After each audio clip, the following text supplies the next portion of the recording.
Irmãs, sempre tem colocado as nossas filmagens no YouTube da igreja. Os irmãos podem estar acompanhando. Igreja Batista Nova Aliança em Fortaleza. Tem outras igrejas Batista Nova Aliança. Então essa especificamente é aqui de Fortaleza, Igreja Batista Nova Aliança em Fortaleza. Então você procure, tem todas as nossas pregações lá. Tem algumas pregações no culto de mulheres. Então, vamos no culto de missões, no aniversário da igreja, vamos estar acompanhando, vamos estar compartilhando. Você que quer entender mais sobre o que nós estamos realizando no decorrer dos nossos cultos, é uma oportunidade, amém? Então, boa noite, irmãos, e a graça e a paz do nosso Deus, amém? Amém. É com muita alegria que vamos estar iniciando esse momento de pregação da palavra do Senhor. Convido aos amados irmãos a abrir suas Bíblias, lá em 1 Pedro, capítulo 5.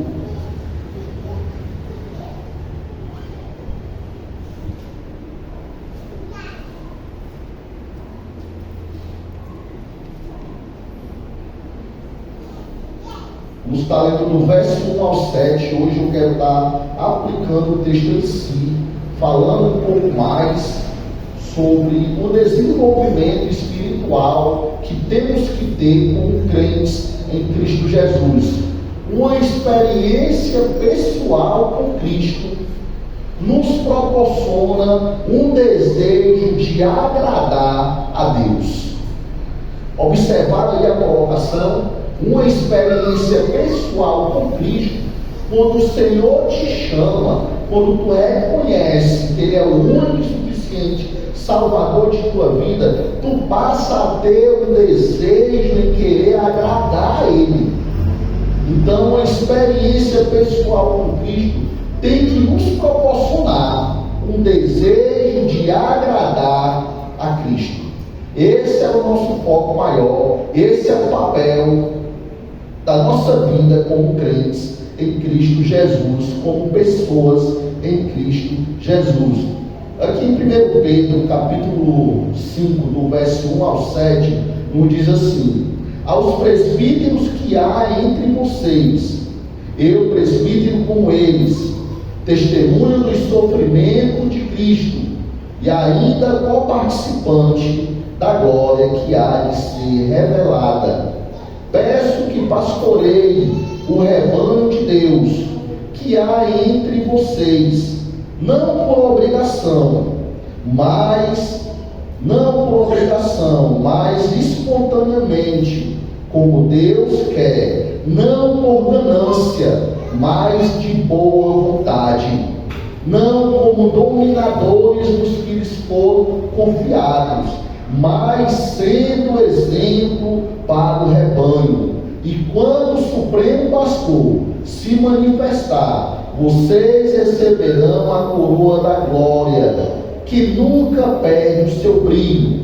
Peço igualmente aos jovens que estejam sujeitos aos que são mais velhos, que todos se revistam de humildade no trato de um com os outros, porque Deus resiste aos soberbos, mas dá graça aos humildes. Portanto, humilhar-se debaixo da poderosa mão de Deus, para que Ele em tempo oportuno os exalte, lance sobre Ele todas as suas ansiedades, porque Ele cuida de você. Oremos. Pai amado, Deus bendito, Deus de graça, diante de nós, ó Deus, está aberta as tuas escrituras, nos revela, ó Deus, nos dá entendimento dela e compreensão para uma vida diária. Pai, me usa, ó Deus, como instrumento em tuas mãos, que não venha ser eu, ó Pai, mas sim o teu Espírito Santo, ó Deus, que habita em mim, e que a tua igreja, ó Pai amada, venha ser edificada, abençoada através da tua santa palavra. É o que nós te pedimos em nome de Cristo Jesus. Amém. Irmãos, uma vez que esta epístola é a epístola da esperança, Pedro volta a falar no verso 4 da promessa da volta de Cristo. Sua vinda serve de encorajamento para os aflitos, e da motivação para o serviço fiel. Então, o pensamento de olharmos para a volta de Cristo não pode ser algo que nos amedronte, algo que põe em dúvida como estamos diante de Deus, mas que nos traga uma paz, um refrigério, uma confiança que Ele vai voltar para buscar a sua noiva. Se o pastor ministrar para agradar a si mesmo ou ao povo, terá um ministério difícil e cheio de decepções. Essa semana me deparei com algo desse tipo. Não é fácil agradar a todos, por mais que tentemos. Não é fácil. Uma irmã falou para mim: pastor, não é fácil agradar a todo mundo, ou deixar todos felizes. Foi quando eu parei para pensar. Aí falei para ela: minha irmã, o meu propósito aqui não é agradar a todos, nem fazer todo mundo feliz. Esse não é o meu propósito. Tento agradar o Senhor meu Deus e fazer a vontade dele acima de tudo, e confiar e deixar que Ele cuide do resto. Esse é o meu papel como pastor. O seu papel como crente em Cristo Jesus não é agradar a ninguém, mas também isso não te traz um pesar ou uma arrogância para tu desagradar. Não, mas que você entenda que o nosso papel aqui, acima de tudo, como servos, é agradar a Deus, é fazer a vontade dele, é determinar a ação dele para a nossa vida. E enquanto eu estou fazendo, agradando, fazendo a minha própria vontade, nada vai mudar em nossa vida. Vamos estar sempre no mesmo nível, não vamos estar sendo elevados em um nível maior em termos de homem, mulher, em termos de cidadão. Mas quando nós colocamos esse propósito de agradar a Deus, aí sim vamos atingir um nível maior. O que eu estou fazendo agora, o meu foco e objetivo é agradar ao meu Deus e confiar que Ele cuidará do resto. Então isso é depositar, como diz aqui no verso 7, toda a nossa ansiedade nas mãos de Deus. Estamos vivendo em um mundo cheio de pessoas ansiosas, nervosas, preocupadas com o dia de amanhã, ao ponto que esquecemos que o nosso papel aqui é agradar ao Senhor, e estamos aqui só de passagem. Somos peregrinos, morremos e tudo fica, não levamos nada, mas que isso também não te impeça de querer ter uma vida de conforto, um bom emprego, um bom transporte, trazer um conforto para a tua família. Mas entenda, essa não pode ser o principal motivo de tua vida. O principal motivo de tua vida é servir aquele que te deu o fôlego dela. Jesus Cristo, Ele é o bom pastor, que morreu pelas ovelhas, é o grande pastor, que vive para as ovelhas, é o supremo pastor, que virá buscar as ovelhas, que virá buscar a sua igreja. Como supremo pastor, somente Ele pode avaliar o ministério de um indivíduo e lhes dar a devida recompensa. Ele, como supremo pastor, só Ele pode avaliar a sua vida e ver como é que está o seu serviço para Ele. Mas também lá em 1 Coríntios capítulo 11, Ele nos cobra que nós venhamos pôr a nossa cabeça no lugar e reconhecer como está o nosso serviço para Deus. É um serviço de glória ou é um serviço sofrido? É um serviço de dedicação ou é um serviço sofrido? Como está a tua intimidade para o Senhor? Como está o teu compromisso para com Deus? Tu tem apresentado Cristo Jesus para a tua família, para os teus colegas de trabalho, para si mesmo? Tu tem refletido a imagem de Cristo nesse mundo tão perverso? É isso que temos que nos perguntar, é isso que temos que querer mudar. Alguns que parecem em primeiro lugar podem acabar em último quando o Senhor examinar o ministério de cada um. Muitas vezes achamos que estamos realizando tudo. Muitas pessoas me amam, muitas pessoas gostam de mim. Eu estou na escola bíblica dominical pela manhã, estou nos cultos de quarta-feira, estou no culto à noite, eu visito, eu oro, eu estou bem, eu estou em primeiro lugar na lista de Deus, eu tenho certeza. Alguns que parecem que está em primeiro lugar podem acabar em último quando o Senhor examinar o seu ministério, examinar a sua vida, o que você tem feito no seu serviço. Irmãos, no tempo de Pedro havia diversos tipos de coroa. Aqui o apóstolo menciona a coroa de um atleta, normalmente uma guirlanda de folha ou de flores que murchava rapidamente, que se acabava rapidamente. A coroa do servo fiel, a coroa do pastor fiel, é uma coroa de glória, é uma recompensa perfeita para uma herança incorruptível. Nós vimos esse texto, abra sua Bíblia aqui em 1 Pedro, capítulo 1, o verso 3 e o verso 4, nos diz assim. Nós analisamos esse texto logo no começo, que eu estava expondo esse livro.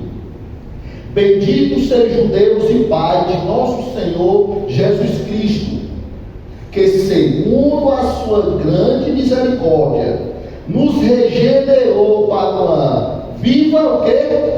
Esperança, mediante o quê?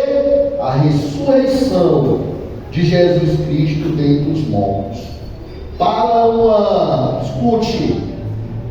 uma herança que não pode ser destruída, que não fica manchada, que não murcha e que está reservada nos céus. Para quem? Para você. Mas essa esperança, essa dádiva, essa coroa que não murcha, uma coroa de glória, nós só adquirimos ela pela misericórdia de Deus, por Cristo ter morrido na cruz.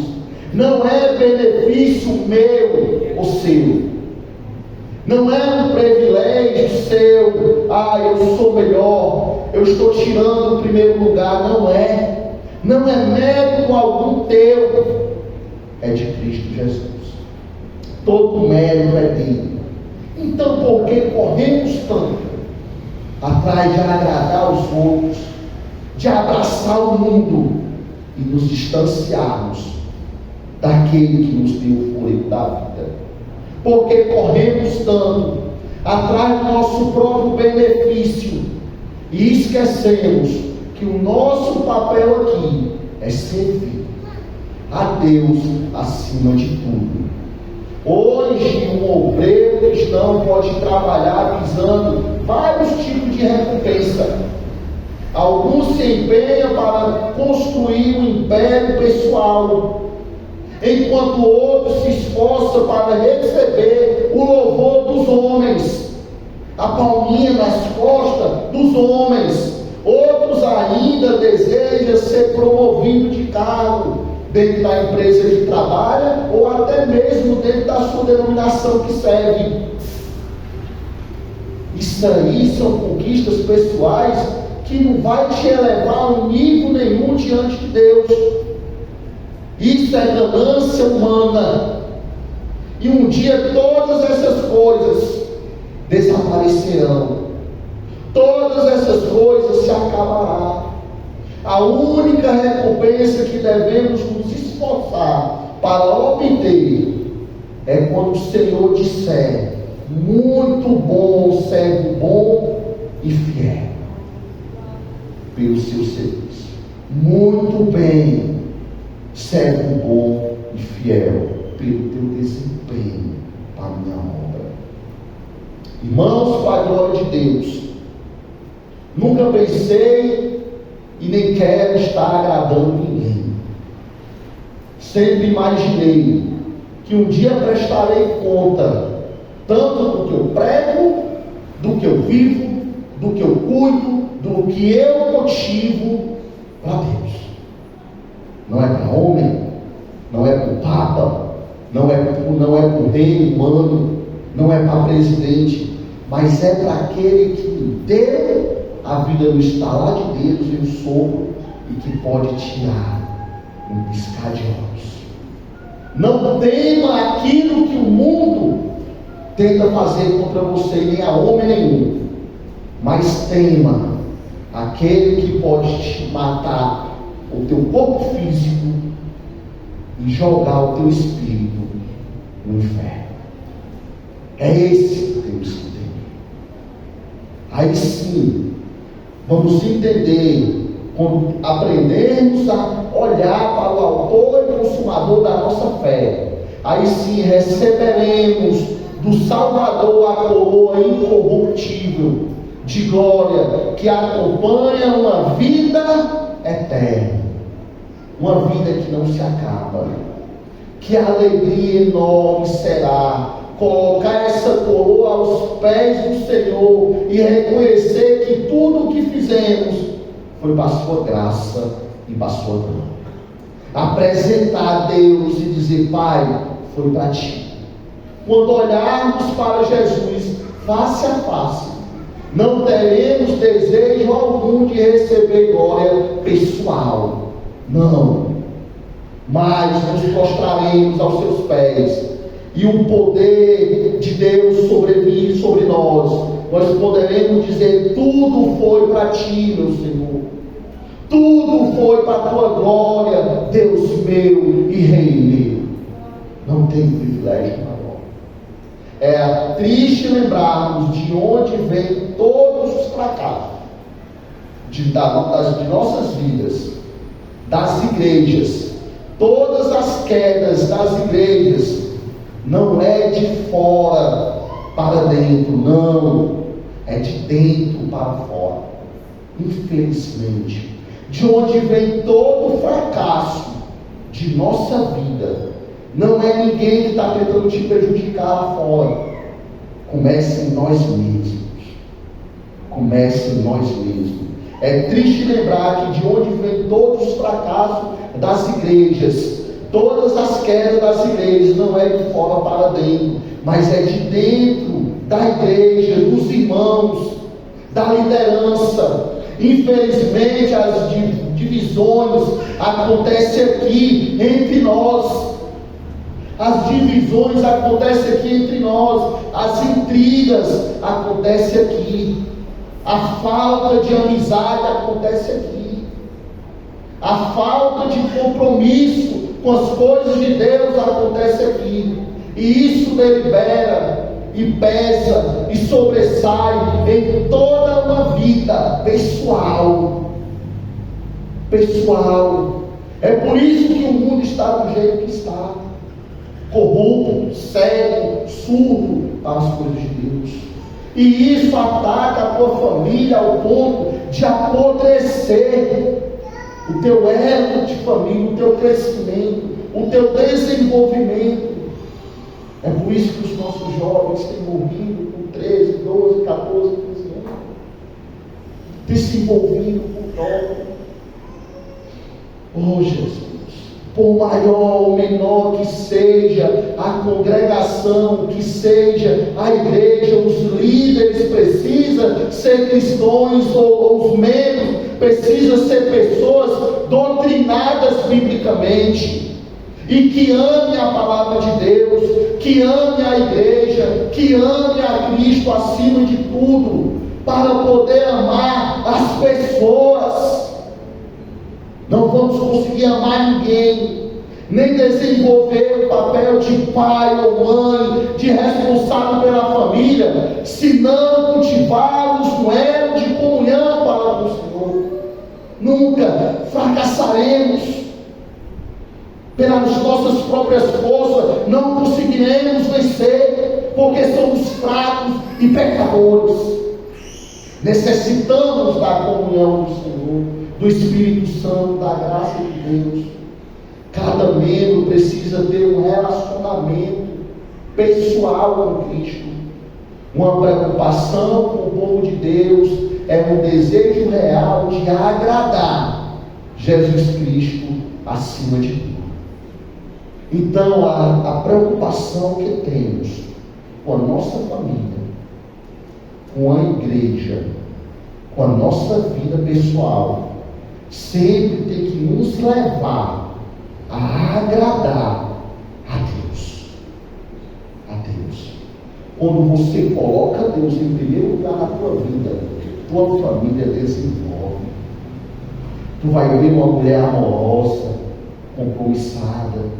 Tu vai ver um filho respeitoso, fiel com os princípios que tu ensinou para ele. Mas quando tu não representa Cristo em tua vida, quando esse vácuo sobrevive em tua vida, tua família vai ver um fracassado. Do mesmo jeito é a esposa que se quer conhecer um marido diferente, um filho obediente. Cultive a imagem e semelhança de Cristo em tua vida, nos princípios. Uma mulher sábia, ela edifica a sua casa. A tola destrói. Foi assim que Jesus fez. Cada membro precisa ter um relacionamento. Foi assim que Jesus fez. Essa é a única maneira de glorificarmos a Ele e ter uma vida voltada para Cristo Jesus. É a única maneira. Meus irmãos, as coisas desse mundo é fantasiosa e enche aos olhos. Os jovens, eles se enchem, se enganam quando vê a soberba da vida bem de perto, carrão, relojão, e esquece que tudo isso se acaba. Pedro, ele sabia que o fogo ardente estava chegando. Ele sabia. E desejava que a congregação toda estivesse preparada. O Senhor, Ele sabe cada detalhe da tua vida, tudo que tu tem que corrigir, que tu tem que mudar, que tu tem que cultivar, que tu tem que matar em ti mesmo. Ele sabe. Não sou eu, não é o teu irmão da direita ou da esquerda, é o Senhor que sabe e examina a tua vida. Ele sabe que tu tem escondido em oculto. Ao encerrar a carta, Pedro dá três admoestações importantes para a igreja, para que nós venhamos obedecer, para glorificar a Deus em meio a essa experiência difícil que temos, que é estarmos aqui nessa terra. É uma experiência difícil. O mundo evangeliza o tempo todo para nos levar ao fracasso. É com música mundana, é com aquilo que tenta laçar os nossos filhos, os nossos jovens, tenta cegar ele de uma maneira que às vezes eles crescem e despeita. O pai me prende, o pai não me solta, eu quero conhecer o mundo. Esquece que aí é um abismo, é um buraco sem volta, que não vai te levar a lugar nenhum.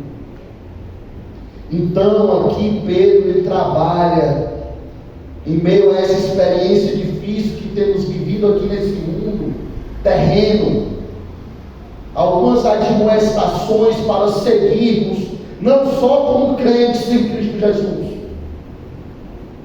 Não sei como é que está o teu relacionamento para com Deus, a tua comunhão com Ele. Se tu necessita se reconciliar, se tu necessita se chegar a Deus. Mas isso aqui que eu vou aplicar agora não é só para crentes em Cristo Jesus, não. É para todo ser humano. O primeiro ponto que eu vou estar trabalhando nessa noite, que Pedro nos admoesta como forma de aplicação, é quando ele diz aqui no verso 5 e 7, sejam humildes. Sejam humildes. O apóstolo já admoestou aos santos a serem submissos às autoridades. A gente viu isso no verso 2, ou no capítulo 2, desse mesmo livro, que é o que nós estamos expondo por todo esse ano. Nós vimos isso, que o apóstolo nos admoestou, nos cobrou, que os santos, os seres humanos, se submetessem às autoridades, no capítulo 2, do verso 13 ao 17. Que os escravos a ser submissos aos seus senhores, aqui ele aplicou para a época dele. Já não foi para a gente, que hoje nós não temos mais essa época de escravidão. Diretamente, né? Não posso ser que a gente temos indiretamente, mas diretamente nós não temos mais. Que está no verso 18 do capítulo 2 de 1 Pedro ao verso 25. A gente viu sobre isso também. E também aqui ele nos orientou também que as esposas a serem submissas aos seus maridos, no verso 3, do 1 ao 7. Aí quando a gente fala isso, da mulher ser submissa aos maridos, os homens ficam cheios de perna, né? Eita, minha mulher tem que me obedecer. Mas lembre-se que o Senhor nos cobra que é com amor. Essa submissão ele compara com a mesma submissão que a igreja tem que ter a Ele. Só conseguimos amar o nosso próximo se amarmos a Cristo acima de tudo. Então essa submissão que a mulher tem que ter ao marido é com amor. E é uma responsabilidade grande, porque o Senhor ele se doou, ele deu a sua própria vida pela igreja. E essa foi a comparação que ele lançou para o homem. Ame as suas esposas como eu amei a igreja. É melhor se submeter por amor ou por força? Porque a responsabilidade que recai sobre ti também. Aí nós já tira o degrauzinho do homem, né? O homem já fica pequenininho. Agora recomenda aqui que todos os cristãos se sujeitem-se a Deus e a uns aos outros, em amor e respeito. Os cristãos mais jovens devem se submeter-se aos mais velhos, por respeito não apenas à sua idade, mas também à sua maturidade espiritual. Claro que nem todo santo mais velho é um cristão maduro. Claro que nem toda pessoa mais velha é alguém de se admirar. Eu sei que tem muitas pessoas aí de idades imundas espiritualmente, carnais, que nós não podemos nem confiar, tocar em nossas filhas ou em nossos filhos, porque tem a mente diabólica. Mas isso não te impede de respeitar, de ser educado, de dar um bom dia, uma boa noite, uma boa tarde. Claro que nem todo santo da igreja mais velho é um cristão maduro, pois a quantidade de anos não garante a qualidade de experiência para com Deus. A quantidade de anos não te dá a qualidade de uma comunhão para com Deus. Às vezes, se um jovem, uma criança que reconheceu a sua falha, que aceitou a Cristo Jesus, tem mais comunhão do que qualquer pessoa que tem anos de igreja. Porque tem pessoas que passam a vida toda na igreja e não aprendem nada. São pessoas carnais, pessoas que implicam com os outros irmãos, que implicam com o avanço da igreja, que implicam com o crescimento da igreja. É igual às vezes os nossos pais, quando implicam com as pessoas que nós amamos. Aqui é raro nós encontrarmos um homem ou uma mulher que goste da sogra. Não é assim?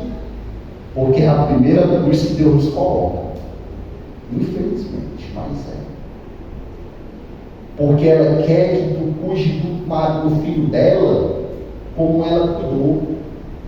E muitas vezes esquece que aí, quando a palavra do Senhor nos cobra, larga, deixa teu pai e tua mãe se unir com a tua esposa, é jogando sobre ti uma responsabilidade que é tu que vai cuidar.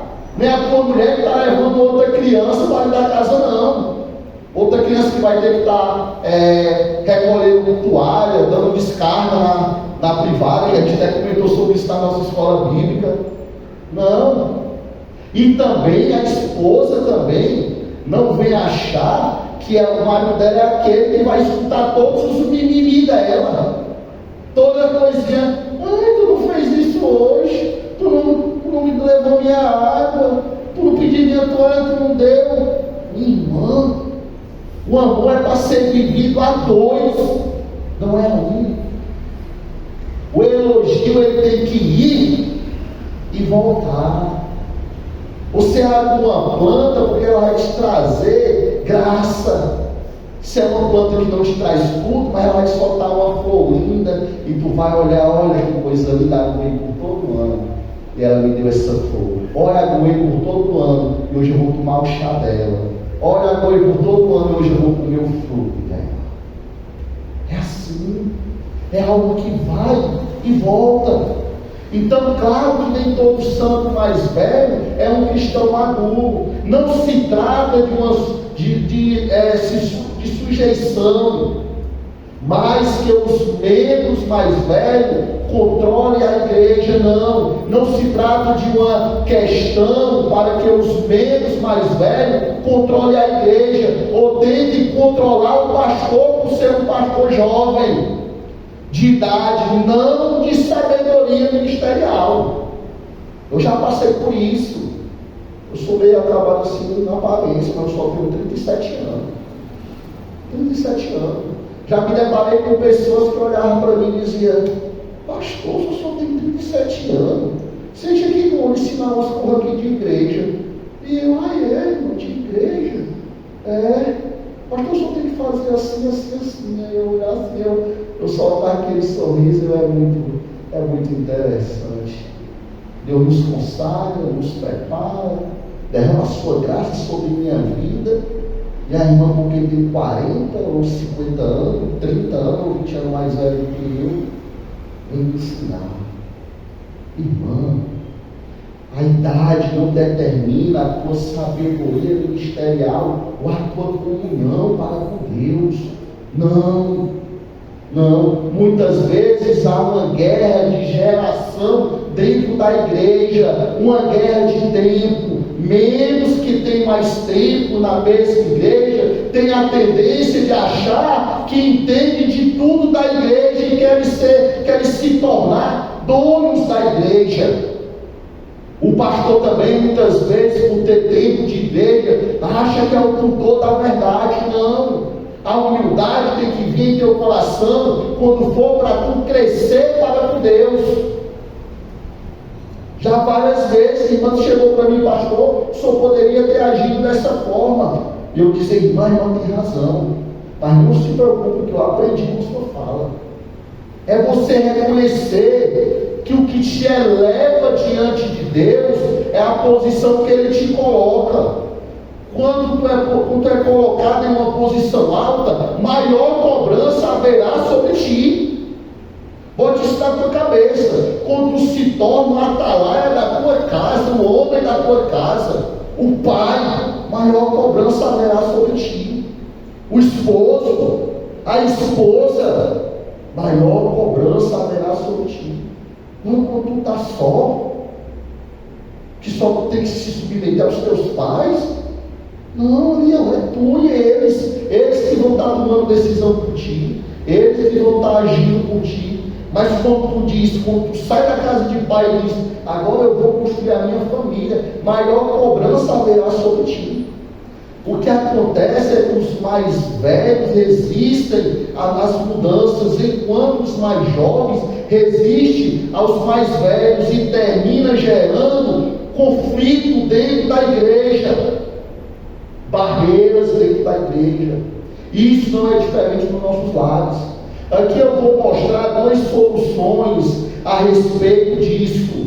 Primeiro, que todos os cristãos de todas as idades devem se sujeitar uns aos outros em amor, em respeito e principalmente em humildade e submissão a Cristo e respeito à autoridade do pastor dentro da igreja. No lar, a mulher tem que se submeter ao marido com amor.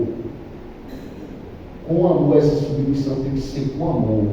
E assim os filhos devem se submeter aos pais. E também o homem entender que para ele ter essa submissão sobre sua mulher, ela tem que olhar para ele e admirá-lo, admirar quem ele é, quem ele se tornou, o seu posicionamento como protetor, como aquele que cuida. Mas quando o homem só vem cheio de decepções com a mulher, um homem ignorante, um homem disciplinado, um homem violento, um homem carnal, a mulher vai admirar o que dele? Ao contrário, ela vai ter a repulsa dele, vai olhar para ele e dizer: cansei, esse cara não cansa, ele não desenvolve aquilo que eu imaginei que ele poderia desenvolver. Então tem que ser com amor. Ela tem que olhar e te admirar. É aquela ideia da bandazinha de maçã que vem, se completa de uma maneira que tu não vê onde foi que tu tocou. Quer ver, tu corta uma maçã e depois tu junta ela, se tu olhar bem, tu não vê onde a pata passou. É assim. Então não é algo só eu, não, é nós.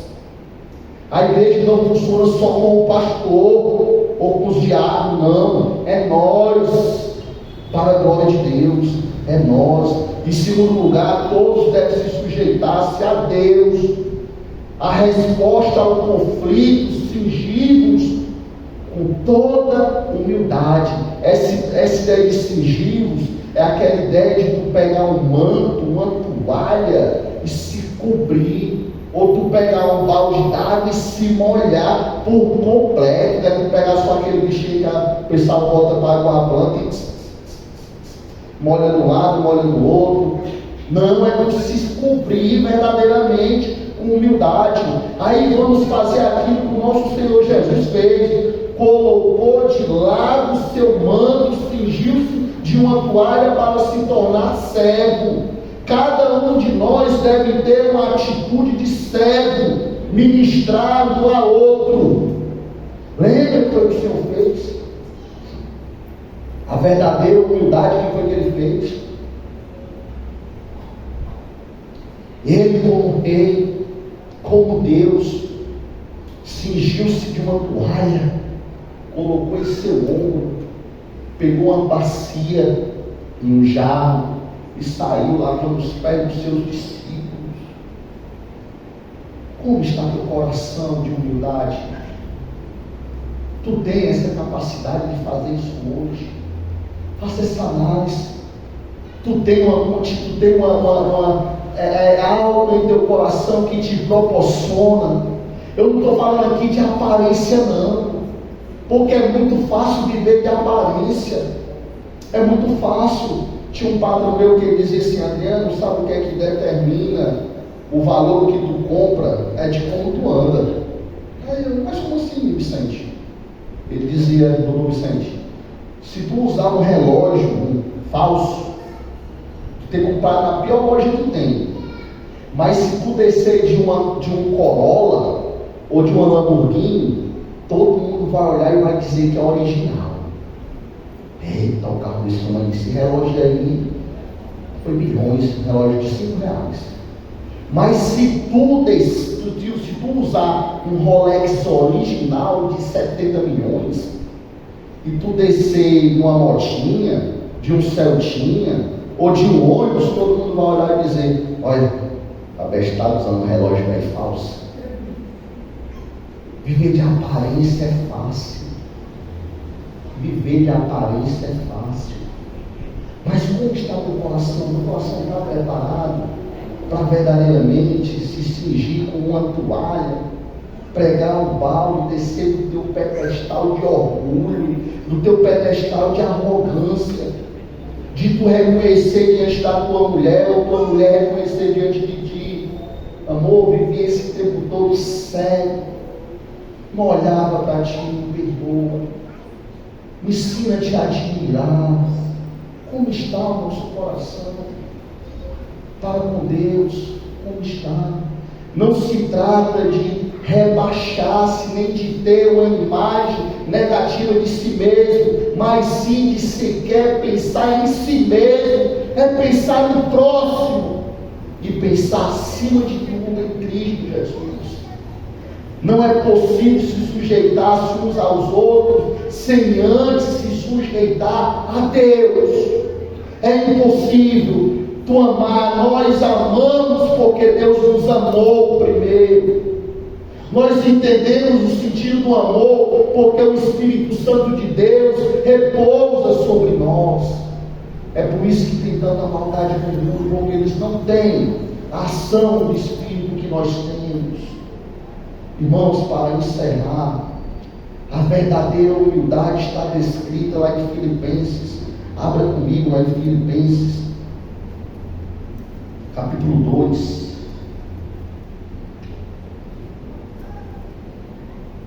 Filipenses, capítulo 2, do 1 ao 11. Não diz assim. Estão comigo, igreja? Estão comigo, igreja?